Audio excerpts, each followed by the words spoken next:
नमस्कार, मैं आशुतोष शर्मा आप सभी का फिर से बहुत-बहुत स्वागत करता हूं आपके अपने किताबों के इस यूट्यूब चैनल पर। आज मैं आपको सुनाने जा रहा हूं साहित्य सम्राट मुंशी प्रेमचंद जी की लिखी सर्वाधिक प्रसिद्ध कहानियों में से एक चुनिंदा कहानी हार की जीत। तो चलिए बिना देर किए शुरू करते हैं और बढ़ते हैं कहानी की ओर।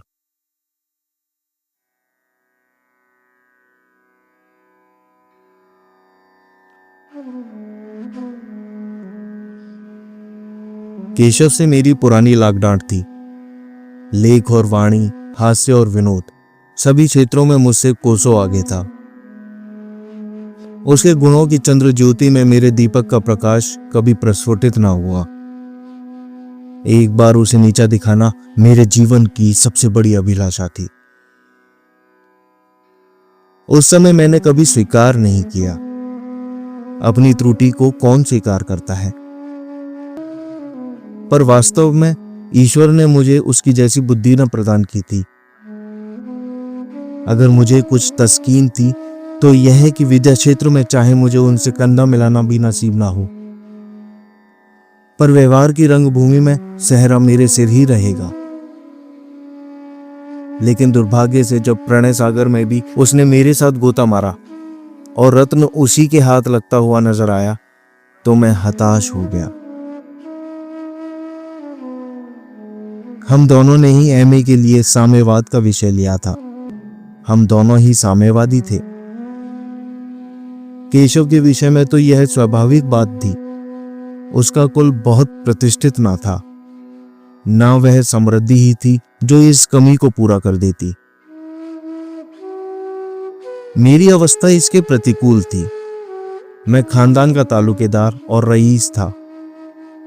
मेरी साम्यवादिता पर लोगों को कुतूहल होता था।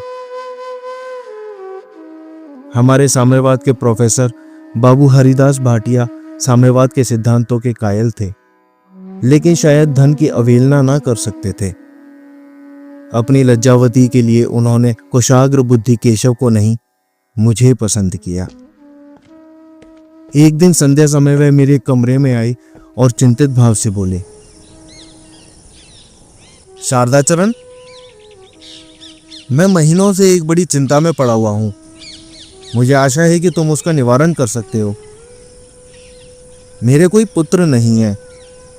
मैंने तुम्हें और केशव दोनों ही को पुत्र तुल्य समझा है। यद्यपि केशव तुमसे चतुर है, पर मुझे विश्वास है कि विस्तृत संसार में तुम्हें जो सफलता मिलेगी वह उसे नहीं मिल सकती। अतएव मैंने तुम्ही को अपनी लज्जा के लिए वरा है। क्या मैं आशा करूं कि मेरा मनोरथ पूरा होगा? मैं स्वतंत्र था। मेरे माता पिता मुझे लड़कपन ही में छोड़कर स्वर्ग चले गए थे। मेरे कुटुंबियों में ऐसा कोई न रहा जिसकी अनुमति लेने की मुझे जरूरत होती। लज्जावती जैसी सुशीला, सुंदरी, सुशिक्षित स्त्री को पाकर कौन पुरुष होगा जो अपने भाग्य को न सराहता? मैं फूला ना समाया। लज्जा एक कुसुमित वाटिका थी, जहां गुलाब की मनोहर सुगंधी थी और हरियाली की मनोरम शीतलता, समीर की शुभ्र तरंगे थी और पक्षियों का मधुर संगीत।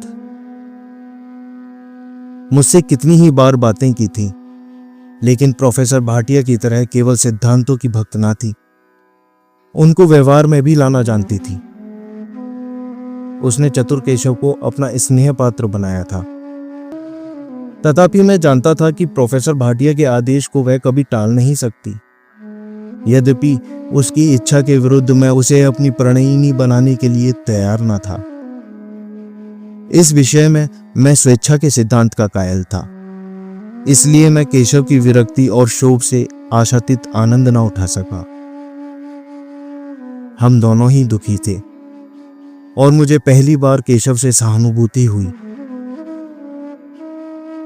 मैं लज्जावती से केवल इतना पूछना चाहता था कि उसने मुझे क्यों नजरों से गिरा दिया, पर उसके सामने ऐसे नाजुक प्रश्नों को छोड़ते हुए मुझे संकोच होता था।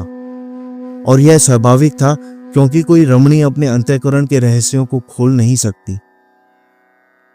लेकिन शायद लज्जावती इस परिस्थिति को मेरे सामने प्रकट करना अपना कर्तव्य समझ रही थी। वह इसका अवसर ढूंढ रही थी। संयोग से उसे शीघ्र ही अवसर भी मिल गया। संध्या का समय था। केशव राजपूत हॉस्टल में साम्यवाद पर एक व्याख्यान देने गया हुआ था। प्रोफेसर भाटिया उस जलसे के प्रधान थे। लज्जा अपने बंगले में अकेले बैठी हुई थी। मैं अपने अशांत हृदय के भाव छिपाई हुई शोक और निराशे की दाह में जलता हुआ उसके समीप आकर बैठ गया। लज्जा ने मेरी ओर एक उड़ती हुई निगाह डाली और सदैव भाव से बोली, कुछ चिंतित जान पड़ते हो? मैंने कृत्रिम उदासीनता से कहा, तुम्हारी बला से? लज्जा, केशव का व्याख्यान सुनने नहीं गए? मेरी आंखों से ज्वाला सी निकलने लगी। जब्त करके बोला, आज सिर में दर्द हो रहा था। यह कहते कहते अनायास ही मेरे नेत्रों से आंसू की कई बूंदें टपक पड़ी। मैं अपने शोक को प्रदर्शित करके उसका करुणापात्र बनना नहीं चाहता था। मेरे विचार में रोना स्त्रियों के ही स्वभावानुकूल था। मैं उस पर क्रोध प्रकट करना चाहता था और निकल पड़े आंसू। मन के भाव इच्छा के अधीन नहीं होते। मुझे रोते देखकर लज्जा की आंखों से आंसू गिरने लगे। मैं कीना नहीं रखता, मलिन हृदय नहीं हूं, लेकिन ना मालूम क्यों लज्जा के रोने पर मुझे इस समय एक आनंद का अनुभव हुआ। उस शोकावस्था में भी मैं उस पर व्यंग करने से बाज न रह सका। बोला, लज्जा, मैं तो अपने भाग्य को रोता हूं। शायद तुम्हारे अन्याय की दुहाई दे रहा हूं, लेकिन तुम्हारे आंसू क्यों? लज्जा ने मेरी ओर तिरस्कार भाव से देखा और बोली, मेरे आंसू का रहस्य तुम ना समझ सकोगे, क्योंकि तुमने कभी समझने की चेष्टा ही नहीं की। तुम मुझे कटु वचन सुनाकर अपने चित्त को शांत कर लेते हो। मैं किसे जलाऊं? तुम्हें क्या मालूम है कि मैंने कितना आगा पीछा सोचकर, हृदय को कितना दबाकर, कितनी रातें करवटें बदलकर और कितने आंसू बहाकर यह निश्चय किया है। तुम्हारी कुल प्रतिष्ठा, तुम्हारी रियासत एक दीवार की भांति मेरे रास्ते में खड़ी है। उस दीवार को मैं पार नहीं कर सकती। मैं जानती हूं कि इस समय तुम्हें कुल प्रतिष्ठा और रियासत का लेश मात्र भी अभिमान नहीं है, लेकिन यह भी जानती हूं कि तुम्हारा कॉलेज की शीतल छाया में पला हुआ साम्यवाद बहुत दिनों तक सांसारिक जीवन की लू और लपट न सह सकेगा। उस समय तुम अवश्य अपने फैसले पर पछताओगे और कुड़ोगे। मैं तुम्हारे दूध की मक्खी और हृदय का कांटा बनकर रह जाऊंगी। मैंने आर्द्र होकर कहा, जिन कारणों से मेरा साम्यवाद लुप्त हो जाएगा, क्या वह तुम्हारे साम्यवाद को जीता छोड़ेगा? लज्जा, हां, मुझे पूरा विश्वास है कि मुझ पर उसका जरा भी असर ना होगा। मेरे घर कभी रियासत नहीं रही और कुल की अवस्था तुम भली भांति जानते हो। बाबूजी ने केवल अपने अविरल परिश्रम और अध्यवसाय से यह पद प्राप्त किया है। मुझे वह भूला नहीं है। जब मेरी माता जीवित थी और बाबूजी 11 बजे रात को प्राइवेट ट्यूशन करके घर आते थे, तो मुझे रियासत और कुल गौरव का अभिमान कभी हो नहीं सकता। उसी तरह जैसे तुम्हारे हृदय से यह अभिमान कभी मिट नहीं सकता। यह घमंड मुझे उसी दशा में होगा जब मैं स्मृतिहीन हो जाऊंगी। मैंने उद्दंडता से कहा, कुल प्रतिष्ठा को तो मैं मिटा नहीं सकता, मेरे वश की बात नहीं है, लेकिन तुम्हारे लिए मैं आज ही रियासत को तिलांजलि दे सकता हूं।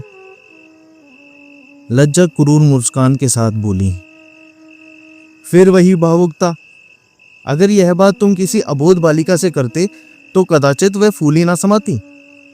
मैं एक ऐसे गहन विषय में, जिस पर दो प्राणियों के समस्त जीवन का सुख दुख निर्भर है, भावुकता का आश्रय नहीं ले सकती। शादी बनावट नहीं है, परमात्मा साक्षी है, मैं विवश हूं। मुझे अभी तक स्वयं मालूम नहीं है कि मेरी डोंगी किधर जाएगी। लेकिन मैं तुम्हारे जीवन को कंटक मैं नहीं बना सकती। मैं यहां से चला तो इतना निराश ना था जितना संचित। लज्जा ने मेरे सामने एक नई समस्या उपस्थित कर दी थी। हम दोनों साथ साथ एमए हुए। केशव प्रथम श्रेणी में आया, मैं द्वितीय श्रेणी में। उसे नागपुर के एक कॉलेज में अध्यापक का पद मिल गया। मैं घर आकर अपनी रियासत का प्रबंध करने लगा। चलते समय हम दोनों गले मिलकर और रोकर विदा हुए। विरोध और ईर्ष्या को कॉलेज में छोड़ दिया। मैं अपने प्रांत का पहला तालुकेदार था जिसने एमए पद प्राप्त किया हो। पहले तो राज्य अधिकारियों ने मेरी खूब आवभगत की, लेकिन जब मेरे सामाजिक सिद्धांतों से अवगत हुए तो उनकी कृपा दृष्टि कुछ शिथिल पड़ गई। मैंने भी उनसे मिलना जुलना छोड़ दिया। अपना अधिकांश समय असामियों के बीच में ही व्यतीत करता। पूरा साल भर भी ना गुजर पाया कि एक तालुकेदार की परलोक यात्रा ने कौंसिल में एक स्थान खाली कर दिया। मैंने कौंसिल में जाने की अपनी तरफ से कोई कोशिश नहीं की, लेकिन काश्तकारों ने अपने प्रतिनिधित्व का भार मेरे सिर ही रखा। बेचारा केशव तो अपने कॉलेज में लेक्चर करता था। किसी को खबर भी ना थी वह कहाँ है और क्या कर रहा है। मैं अपने कुल मर्यादा की बदौलत कौंसिल का मेंबर हो गया। मेरी वक्तृताएं समाचार पत्रों में छपने लगी। मेरे प्रश्नों की प्रशंसा होने लगी। कौंसिल में मेरा विशेष सम्मान होने लगा। कई सज्जन ऐसे निकल आए जो जनतावाद के भक्त थे। पहले वह परिस्थितियों से कुछ दबे हुए थे, अब यह खुल पड़े। हम लोगों ने लोकवादियों का अपना एक पृथक दल बना लिया था और कृषकों के अधिकारों को जोर के साथ व्यक्त करना शुरू किया। अधिकांश भूपतियों ने मेरी अवहेलना की। कई सज्जनों ने धमकियां भी दी, लेकिन मैंने अपने निश्चित पद को ना छोड़ा। सेवा के इस सुअवसर को क्यों कर हाथ से जाने देता। दूसरा वर्ष समाप्त होते होते जाति के प्रधान नेताओं में मेरी गणना होने लगी। मुझे बहुत परिश्रम करना, बहुत लिखना, बहुत बोलना पड़ता, पर जरा भी ना घबराता। इस परिश्रमशीलता के लिए केशव का ऋणी था। उसी ने मुझे इतना अभ्यस्त बना दिया था। मेरे पास केशव और प्रोफेसर भाटिया के पत्र बराबर आते रहते थे। कभी लज्जावती भी मिलती थी। उसके पात्रों में श्रद्धा और प्रेम की मात्रा दिनों दिन बढ़ती जाती थी। वह मेरी राष्ट्र सेवा का बड़े उदार, बड़े उत्साहमयी शब्दों में बखान करती। मेरे विषय में उसे जो शंकाएं थीं वह मिटती जाती थी। मेरी तपस्या देवी को आकर्षित करने लगी थी। केशव के पत्रों में उदासीनता टपकती थी। उसके कॉलेज में धन का अभाव था। 3 वर्ष हो गए थे पर उसकी तरक्की न हुई थी। पत्रों से ऐसा प्रतीत होता था मानो वह जीवन से असंतुष्ट है। कदाचित इसका मुख्य कारण यह था कि अभी तक उसके जीवन का सुखमय स्वप्न चरितार्थ न हुआ था। तीसरे वर्ष गर्मियों की तातिल में प्रोफेसर भाटिया मुझसे मिलने आए और बहुत ही प्रसन्न होकर गए। उनके एक ही सप्ताह पीछे लज्जावती का पत्र आया। अदालत ने तजवीज सुना दी। मेरी डिग्री हो गई। केशव की पहली बार मेरे मुकाबले में हार हुई। मेरे हर्षोल्लास की कोई सीमा ना थी। प्रोफेसर भाटिया का इरादा भारतवर्ष के सब प्रांतों में भ्रमण करने का था। वह साम्यवाद पर एक ग्रंथ लिख रहे थे, जिसके लिए प्रत्येक बड़े नगर में कुछ अन्वेषण करने की जरूरत थी। लज्जा को अपने साथ ले जाना चाहते थे। निश्चित हुआ कि उनके लौट आने तक आगामी चैत के महीने में हमारा संयोग हो जाए। मैं यह वियोग के दिन बड़ी बेसब्री से काटने लगा। अब तक मैं जानता था कि बाजी केशव के हाथ रहेगी। मैं निराश था पर शांत था। अब आशा थी और उसके साथ घोर अशांति थी। मार्च का महीना था। प्रतीक्षा की अवधि पूरी हो चुकी थी। कठिन परिश्रम के दिन गए। फसल काटने का समय आया। प्रोफेसर साहब ने ढाका से पत्र लिखा था कि कई अनिवार्य कारणों से मेरा लौटना मार्च में नहीं मई में होगा। इस बीच में कश्मीर के दीवान लाला सोमनाथ कपूर नैनीताल आए। बजट पेश था। उन पर व्यवस्थापक सभा में वाद विवाद हो रहा था। गवर्नर की ओर से दीवान साहब को पार्टी दी गई। सभा के प्रतिनिधियों को भी निमंत्रण मिला। कौंसिल की ओर से मुझे अभिवादन करने का सौभाग्य प्राप्त हुआ। मेरी बकवास को दीवान साहब ने बहुत पसंद किया। चलते समय मुझसे कई मिनट तक बातें की और मुझे अपने डेरे पर आने का आदेश दिया। उनके साथ उनकी पुत्री सुशीला थी। वह पीछे सिर झुकाए खड़ी रही। जान पड़ता था भूमि को पड़ रही है, पर मैं अपनी आंखों को काबू में न रख सका। वह उतनी ही देर में एक बार नहीं कई बार उठी और जैसे बच्चा किसी अजनबी की चुमकार से उसकी ओर लपकता है पर फिर डरकर मां की गोद में चिपट जाता है, वह भी डरकर आधे रास्ते से लौट गई। लज्जा अगर कुसुमित वाटिका थी तो सुशीला शीतल सलील धरा थी, जहां वृक्षों के कुंज थे, विनोदशील मृगों के झुंड, विहगावली की अनंत शोभा और तरंगों का मधुर संगीत। मैं घर पर आया तो ऐसा थका हुआ था जैसे कोई मंजिल मारकर आया हूं। सौंदर्य जीवन सुधा है, मालूम नहीं क्यों इसका असर इतना प्राणघातक होता है। लेटा तो वही सूरत सामने थी। मैं उसे हटाना चाहता था। मुझे भय था कि एक क्षण भी उस भंवर से पड़कर मैं अपने को संभाल ना सकूंगा। मैं अब लज्जावती का हो चुका था। वही अब मेरे हृदय की स्वामिनी थी। मेरा उस पर कोई अधिकार न था, लेकिन मेरे सारे संयम, सारी दलीलें निष्फल हुई। जल के उद्वेग में नौका को धागे से कौन रोक सकता है। अंत में हताश होकर मैंने अपने को विचारों के प्रवाह में डाल दिया। कुछ दूर नौका वेगवती तरंगों के साथ चली, फिर उसी प्रवाह में विलीन हो गई। दूसरे दिन में नियत समय दीवान साहब के डेरे पर जा पहुंचा। इस भांति कांपता और हिचकता जैसे कोई पालक दामिनी की चमक से चौंक चौंक कर आंखें बंद कर लेता है कि कहीं वह चमक ना जाए, कहीं मैं उसकी चमक ना देख लूं। भोला भला किसान भी अदालत के सामने इतना सशंक ना होता होगा। यथार्थ यह था कि मेरी आत्मा परास्त हो चुकी थी। उसमें अब प्रतिकार की शक्ति ना रही थी। दीवान साहब ने मुझसे हाथ मिलाया और कई घंटे भर तक आर्थिक और सामाजिक प्रश्नों पर वार्तालाप करते रहे। मुझे उनकी भोग्यता पर आश्चर्य होता था। ऐसा वाक्चतुर पुरुष मैंने कभी ना देखा था। 60 वर्ष की वयस थी, पर हास्य और विनोद के मानो भंडार थे। न जाने कितने श्लोक, कितने कवित, कितने शेर उन्हें याद थे। बात बात पर कोई ना कोई सुयुक्ति निकाल लाते। खेद है कि उस प्रकृति के लोग अब गायब होते जाते हैं।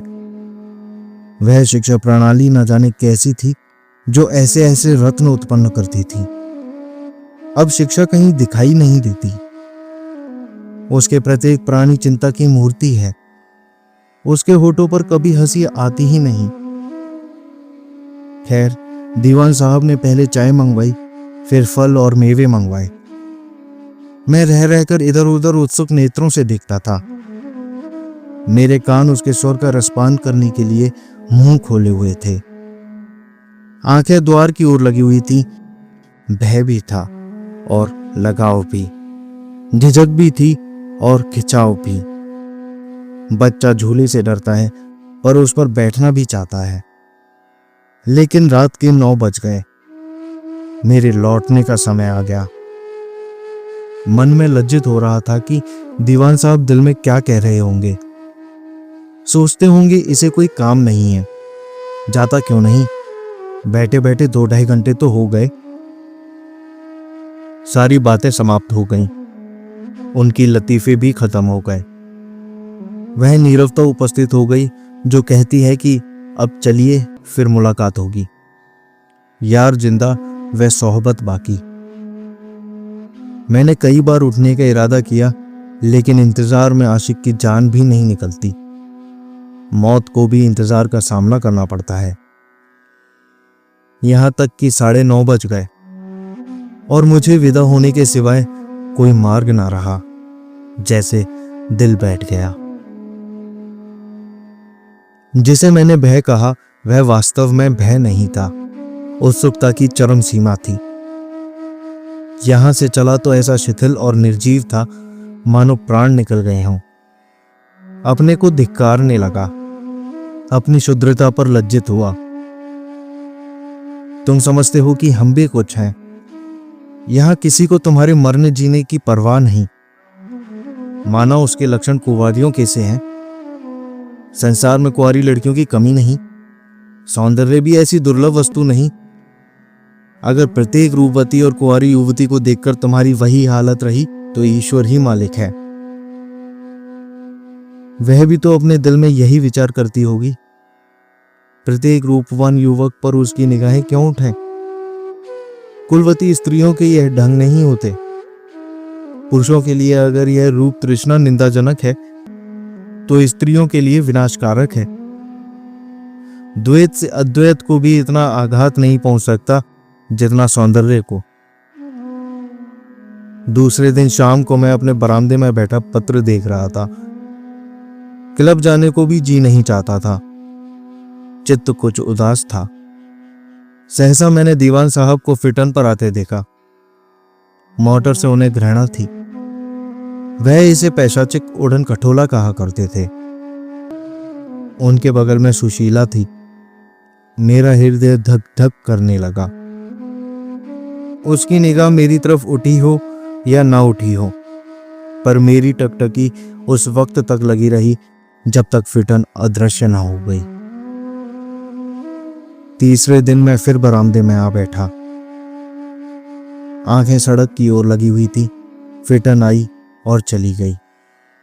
अब यही उसका नित्य प्रति का नियम हो गया है। मेरा अब यही काम था कि सारे दिन बरामदे में बैठा रहूं। मालूम नहीं फिटन कब निकल जाए। विशेषतः तीसरे पहर तो मैं अपनी जगह से हिलने का नाम भी न लेता था। इस प्रकार एक मास बीत गया। मुझे अब कौंसिल के कामों में कोई उत्साह ना था। समाचार पत्रों में, उपन्यासों में जी ना लगता। कहीं सैर करने जाने को भी जीना चाहता। प्रेमियों को ना जाने जंगल पहाड़ में भटकने की, कांटों में उलझने की सनक कैसे सवार होती है। मेरे तो जैसे पैरों में बेड़ियां सी पड़ गई थीं। बस बरामदा था और मैं और फिटन का इंतजार। मेरी विचार शक्ति भी शायद अंतर्धान हो गई थी। मैं दीवान साहब को या अंग्रेजी शिष्टता के अनुसार सुशीला को ही अपने यहां निमंत्रित कर सकता था, पर वास्तव में मैं अभी तक उससे भयभीत था। अब भी लज्जावती को अपनी प्रणयिनी समझता था। वह अब भी मेरे हृदय की रानी थी, चाहे उस पर किसी दूसरी शक्ति का अधिकार क्यों ना हो गया हो। 1 महीना और निकल गया, लेकिन मैंने लज्जा को कोई पत्र ना लिखा। मुझ में अब उसे पत्र लिखने की भी सामर्थ्य ना थी। शायद उससे पत्र व्यवहार करने को मैं नैतिक अत्याचार समझता था। मैंने उसे दगा की थी। मुझे अब उसे अपने मलिन अंतःकरण में भी अपवित्र करने का कोई अधिकार ना था। इसका अंत क्या होगा? यही चिंता अहर्निश मेरे मन पर कुहर मेघ की भांति शून्य हो गई थी। चिंता दाह से दिनों दिन खुलता जाता था। मित्रजन अक्सर पूछा करते, आपको क्या मर्ज है? मुख निस्तेज, कांतिहीन हो गया। भोजन औषधि के समान लगता। सोने जाता तो जान पड़ता किसी ने पिंजरे में बंद कर दिया है। कोई मिलने आता तो चित्त उससे कोसों भागता था। विचित्र सी दशा थी। एक दिन शाम को दीवान साहब की फिटन मेरे द्वार पर आकर रुकी। उन्होंने अपने व्याख्यानों का एक संग्रह प्रकाशित कराया था। उसकी प्रति मुझे भेंट करने के लिए आए थे। मैंने उन्हें बैठने के लिए बहुत आग्रह किया, लेकिन उन्होंने यही कहा, सुशीला को यहां आने में संकोच होगा और फिटन पर अकेली वह घबराएगी। वह चले तो मैं भी साथ हो लिया और फिटन तक पीछे पीछे आया। जब फिटन पर बैठने लगे तो मैंने सुशीला को निशंक हो आंख भर देखा, जैसे कोई प्यासा पथिक गर्मी के दिन में अफर कर पानी पिए कि ना जाने कब उसे पानी मिलेगा। मेरी उस एक चितवन में उग्रता, वह याचना, वह उद्वेग, वह करुणा, वह श्रद्धा, वह आग्रह, वह दीनता थी जो पत्थर की मूर्ति को भी पिघला देती। सुशीला तो फिर स्त्री थी। उसने भी मेरी ओर देखा, निर्भीक सरल नेत्रों से, जरा झेप नहीं, जरा भी झिझक नहीं। मेरे परास्त होने में जो कसर रह गई थी वह भी पूरी हो गई। इसके साथ उसने मुझ पर मानो अमृत वर्षा कर दी। मेरे हृदय और आत्मा में एक नई शक्ति का संचार हो गया।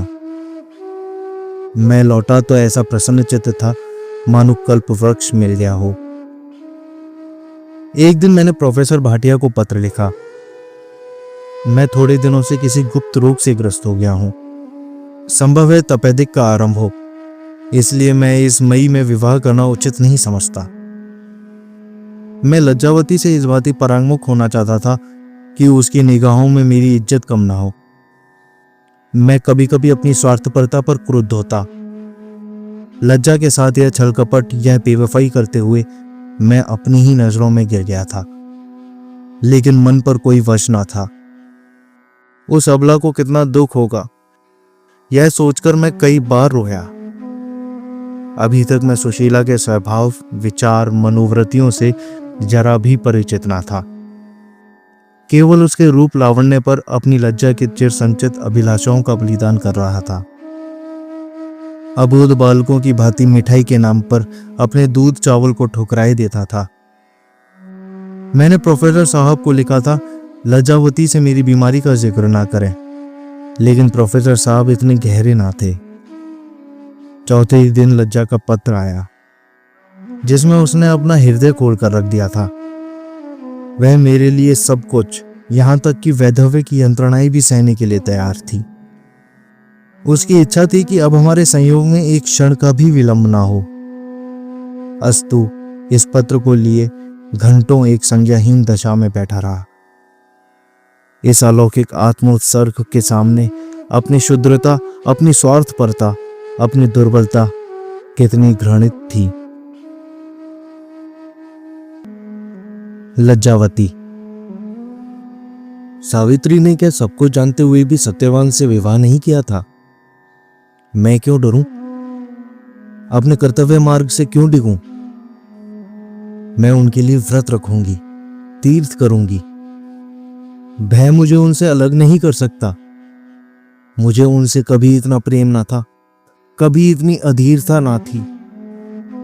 यह मेरी परीक्षा का समय है और मैंने निश्चय कर लिया है।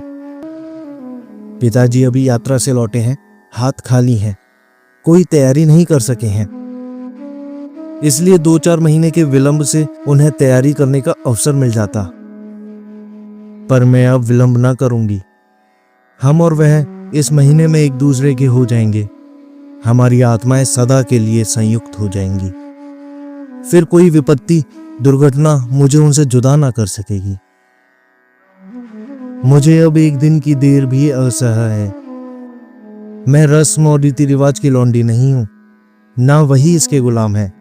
बाबूजी रस्मों के भक्त नहीं, फिर क्यों न तुरंत नैनीताल चलूं, उनकी सेवा शुश्रूषा करूं, उन्हें ढांढस दूं।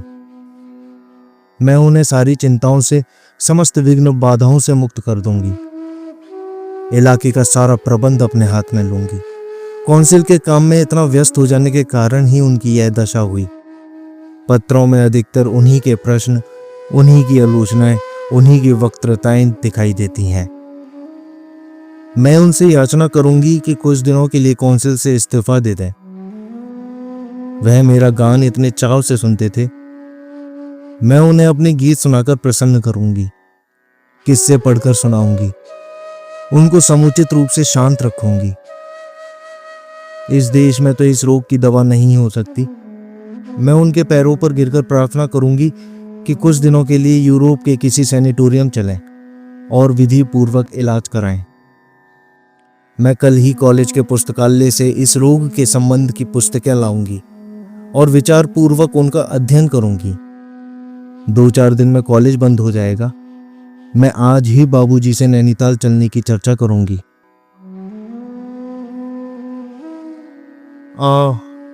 मैंने कल उन्हें देखा तो पहचान ना सकी। कितना सुर्ख चेहरा था, कितना भरा हुआ शरीर, मालूम होता था इंगूर भरी हुई है। कितना सुंदर अंग विन्यास था, कितना शौर्य था। 3 ही वर्षों में यह काया पलट हो गई। मुख पीला पड़ गया है, शरीर घुलकर कांटा हो गया है, आहार आधा भी ना रहा। हरदम चिंता में मग्न रहते हैं, कहीं आते जाते नहीं देखती। इतने नौकर हैं, इतना सुरम्य स्थान है, विनोद के सभी सामान मौजूद हैं, लेकिन उन्हें अपना जीवन अब अंधकार में जान पड़ता है। इस कलमुही बीमारी का सत्यानाश हो। अगर इसे ऐसी ही भूख थी तो मेरा शिकार क्यों ना किया। मैं बड़ी प्रेम से इसका स्वागत करती। कोई ऐसा उपाय होता कि यह बीमारी इन्हें छोड़कर मुझे पकड़ लेती। मुझे देखकर कैसे खिल जाते थे और मैं मुस्कुराने लगती थी। एक एक अंग प्रफुल्लित हो जाता था। पर मुझे यहां दूसरा दिन है, एक बार भी उनके चेहरे पर हंसी न दिखाई दी। जब मैंने बरामदे में कदम रखा तब जरूर हंसे थे, किंतु कितनी निराश हंसी थी। बाबूजी अपने आंसुओं को ना रोक सके, अलग कमरे में जाकर देर तक रोते रहे। लोग कहते हैं काउंसिल में लोग केवल सम्मान प्रतिष्ठा के लोभ से जाते हैं, उनका लक्ष्य केवल नाम पैदा करना होगा। बेचारे मेंबरों पर यह कितना कठोर आक्षेप है, कितनी घोर कृतज्ञता। जाति की सेवा में शरीर को घुलना ही पड़ता है, रक्त को जलाना पड़ता है, यही जाति सेवा का उपहार है। पर यहाँ के नौकरों को जरा भी चिंता नहीं है। बाबूजी ने इनके 2-4 मिलने वाले से बीमारी का जिक्र किया, पर उन्होंने भी परवाह न की। यह मित्रों की सहानुभूति का हाल है। सभी अपनी अपनी धुन में मस्त हैं। किसी को कोई खबर नहीं कि दूसरों पर क्या गुजरती है। हाँ, इतना मुझे भी मालूम होता है कि इन्हें क्षय का केवल भ्रम है, उसके कोई लक्षण नहीं देखती। परमात्मा करे मेरा अनुमान ठीक हो। मुझे तो कोई और ही रोग मालूम होता है। मैंने कई बार टेम्परेचर लिया, उष्णता साधारण थी, उसमें कोई आकस्मिक परिवर्तन भी ना हुआ। अगर यही बीमारी है तो अभी आरंभिक अवस्था है, कोई कारण नहीं कि उचित प्रयत्न से उसकी जड़ न उखड़ जाए। मैं कल से ही इन्हें नित्य सैर कराने ले जाऊंगी। मोटर की जरूरत नहीं, फिटन पर बैठने से ज्यादा लाभ होगा। मुझे ये स्वयं कुछ लापरवाह से जान पड़ते हैं। इस मर्ज के बीमारों को बड़ी एहतियात करते देखा है। दिनों में 20 बार तो थर्मामीटर देखते हैं, पथ्य का बड़ा विचार रखते हैं। वे फल, दूध और पुष्टिकारक पदार्थों का सेवन किया करते हैं। यह नहीं कि जो रसोइये ने अपने मन से बनाकर सामने रख दिया वही 2-4 गिलास खाकर उठाए।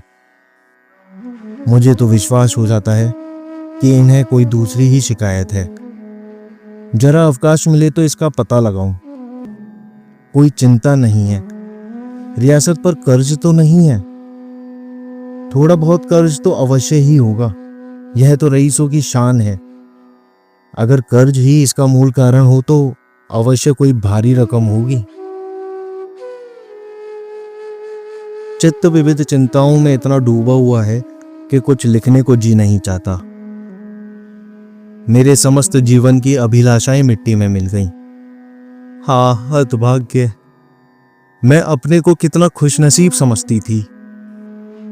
अब संसार में मुझसे ज्यादा बदनसीब और कोई ना होगा।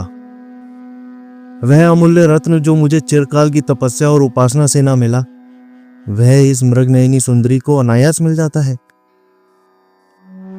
शारदा ने अभी उसे हाल में ही देखा है।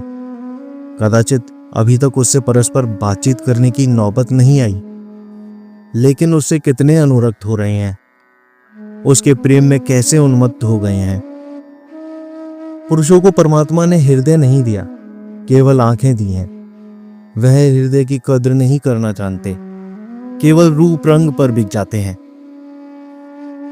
अगर मुझे किसी तरह विश्वास हो जाए कि सुशीला उन्हें मुझसे ज्यादा प्रसन्न रख सकेगी, उनके जीवन को अधिक सार्थक बना देगी, तो मुझे उसके लिए जगह खाली करने में जरा भी आपत्ति न होगी।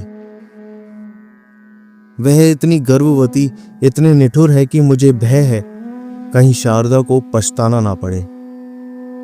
लेकिन यह मेरी स्वार्थ कल्पना है। सुशीला गर्भवती सही, निठुर सही, विलासिनी सही, शारदा ने अपना प्रेम उस पर अर्पण कर दिया है। वह बुद्धिमान है, चतुर है, दूरदर्शी है, अपना हानि लाभ स्वयं सोच सकते हैं। उन्होंने सब कुछ सोचकर ही निश्चय किया होगा। जब उन्होंने मन में यह बात ठान ली तो मुझे कोई अधिकार नहीं है कि उनके सुख मार्ग का कांटा बनूं। मुझे सब्र करके अपने मन को समझाकर यहां से निराश, हताश, भग्न हृदय विदा हो जाना चाहिए। परमात्मा से यही प्रार्थना है कि उन्हें प्रसन्न रखे। मुझे जरा भी ईर्ष्या, जरा भी दंभ नहीं है। मैं तो उनकी इच्छाओं की चेरी हूं। अगर उन्हें मुझको विष दे देने में खुशी होती तो मैं शौक से विष का प्याला पी लेती। प्रेम ही जीवन का प्राण है। हम इसी के लिए जीना चाहते हैं। अगर इसके लिए मरने का भी अवसर मिले तो धन्य भाग। यदि केवल मेरे हट जाने से सब काम संवर सकते हैं तो मुझे कोई इनकार नहीं, हरी इच्छा। लेकिन मानव शरीर पाकर कौन मोह माया से रहित होता है। जिस प्रेमलता को मुद्दतों से पाला था, आंसुओं से सींचा था, उनको पैरों तले रोना जाना नहीं देखा जाता। हृदय विदीर्ण हो जाता है। अब कागज तैरता जान पड़ता है। आंसू उमड़े चले आते हैं। कैसे मन को खींचूं। जिसे अपना समझती थी, जिसके चरणों पर अपने को भेंट कर चुकी थी, जिसके सहारे जीवन लता पल्लवित हुई थी, जिसे हृदय मंदिर में पूजती थी, जिसके ध्यान में मग्न हो जाना जीवन का सबसे प्यारा काम था, उससे अब अनंत काल के लिए वियोग हो रहा है। किसे अब फरियाद करूं, किसके सामने जाकर रोऊं, किससे अपनी दुख कथा कहूं। मेरा निर्बल हृदय यह वज्रघात सहन नहीं कर सकता। यह चोट मेरी जान लेकर छोड़ेगी। अच्छा ही होगा। प्रेम विहीन हृदयों के लिए संसार काल कोठरी है, नैराश्य और अंधकार से भरी हुई। मैं जानती हूं अगर आज बाबूजी उनसे विवाह के लिए जोर दें तो वह तैयार हो जाएंगे। बस मुरव्वत के पुतले हैं, केवल मेरा मन रखने के लिए अपनी जान पर खेल जाएंगे। वह उन शीलवान पुरुषों में है जिन्होंने नहीं करना ही नहीं सीखा। अभी तक उन्होंने दीवान साहब से सुशीला के विषय में कोई बातचीत भी नहीं की। शायद मेरा रुख देख रहे हैं। इसी असमंजस ने उन्हें इस दशा को पहुंचा दिया है। वह मुझे हमेशा प्रसन्न रखने की चेष्टा करेंगे, मेरा दिल कभी ना दुखावेंगे, सुशीला की चर्चा भूल कर भी ना करेंगे। मैं उनके स्वभाव को जानती हूं। वह नर रत्न है, लेकिन मैं उनके पैरों की बेड़ी नहीं बनना चाहती। जो कुछ बीते अपने ऊपर बीते, उन्हें क्यों समेटूं। डूबना ही है तो आप क्यों ना डूबूं, उन्हें अपने साथ क्यों डुबाऊं। यह भी जानती हूं कि यदि इस शोक ने घुला घुला कर मेरी जान भी ले ली तो यह अपने को कभी क्षमा ना करेंगे। उनका समस्त जीवन शोभ और गिलानी की भेंट हो जाएगा। उन्हें कभी शांति नहीं मिलेगी। कितनी विकट समस्या है। मुझे मरने की भी स्वाधीनता नहीं। मुझे इनको प्रसन्न रखने के लिए अपने को प्रसन्न रखना होगा। उनसे निष्ठुरता करनी पड़ेगी, क्रिया चरित्र खेलना पड़ेगा। दिखाना पड़ेगा कि इस बीमारी के कारण अब विवाह की बातचीत अनर्गल है। वचन को तोड़ने का अपराध अपने सिर लेना पड़ेगा।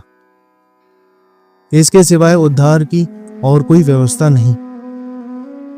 परमात्मा, मुझे बल दो कि इस परीक्षा में सफल हो जाऊं। शारदा चरण। एक ही निगाह ने निश्चय कर दिया। लज्जा ने मुझे जीत लिया। एक ही निगाह से सुशीला ने भी मुझे जीता था। उस निगाह में प्रबल आकर्षण था, एक मनोहर सारल्य, एक आनंदोद्गार जो किसी भांति छिपाई नहीं छिपता था। एक बालोचित उल्लास, मानो उसे कोई खिलौना मिल गया हो। लज्जा की चितवन में क्षमा थी और थी करुणा, नैराश्य तथा वेदना। वह अपने को मेरी इच्छा पर बलिदान कर रही थी। आत्म परिचय में उसे सिद्धि है। उसने अपनी बुद्धिमानी से सारी स्थिति ताड़ ली और तुरंत फैसला कर लिया। वह मेरे सुख में बाधक नहीं है। अगर तुम मुझसे जौ भर भी खींचोगे तो मैं तुमसे गज भर खींच जाऊंगी। लेकिन मनोवृत्तियां सुगंध के समान हैं, जो छिपाने से नहीं छिपती। उसके निठुरता में नैराश्य में वेदना थी, उसकी मुस्कान में आंसुओं की झलक।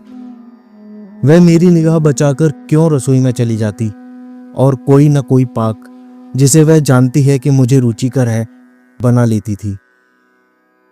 वह मेरे नौकरों को क्यों आराम से रखने की गुप्त रीति से ताकीद किया करती थी।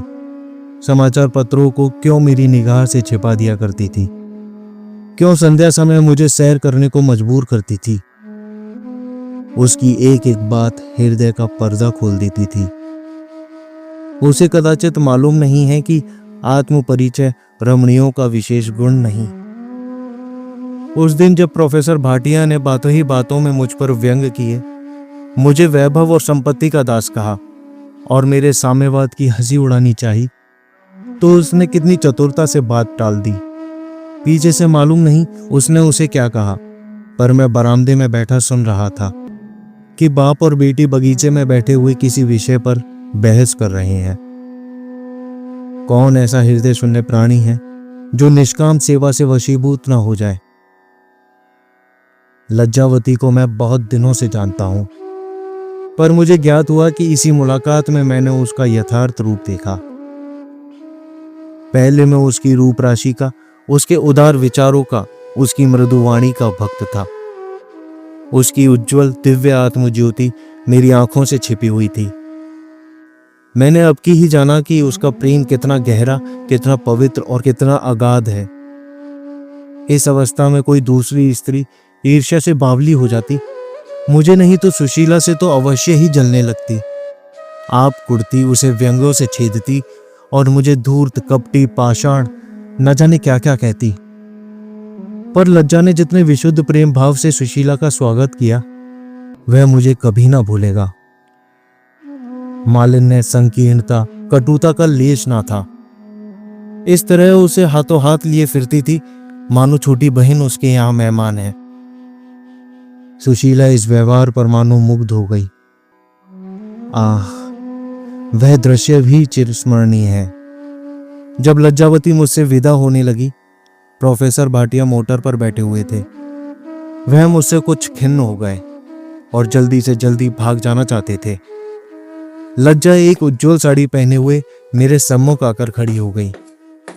वह एक तपस्विनी थी जिसने प्रेम पर अपना जीवन अर्पण कर दिया हो। श्वेत पुष्पों की माला थी जो किसी देवी मूर्ति के चरणों पर पड़ी हुई हो। उसने मुस्कुराकर मुझसे कहा, कभी कभी पत्र लिखते रहना। इतनी कृपा की मैं अपने आप को अधिकारिणी समझती हूं। मैंने जोश में कहा, हाँ अवश्य। लज्जावती ने फिर कहा, शायद ये हमारी आखिरी भेंट हो। ना जाने मैं कहाँ रहूंगी, फिर कभी आ सकूंगी भी या नहीं। मुझे बिल्कुल भूल ना जाना। अगर मेरे मुंह से कोई ऐसी बात निकल आई हो जिससे तुम्हें दुख हुआ हो तो क्षमा करना और अपने स्वास्थ्य का ख्याल रखना। यह कहते हुए उसने मेरी तरफ हाथ बढ़ाए। हाथ कांप रहे थे। कदाचित आंखों में आंसुओं का आवेग हो रहा था। वह जल्दी से कमरे से बाहर निकल जाना चाहती थी। अपने जब्त पर अब उसे भरोसा ना था। उसने मेरी ओर दबी आंखों से देखा, मगर अर्ध चितवन में दबे हुए पानी का वेग और प्रवाह था। ऐसे प्रवाह में मैं स्थिर न रह सका। इस निगाह ने हारी हुई बाजी जीत ली।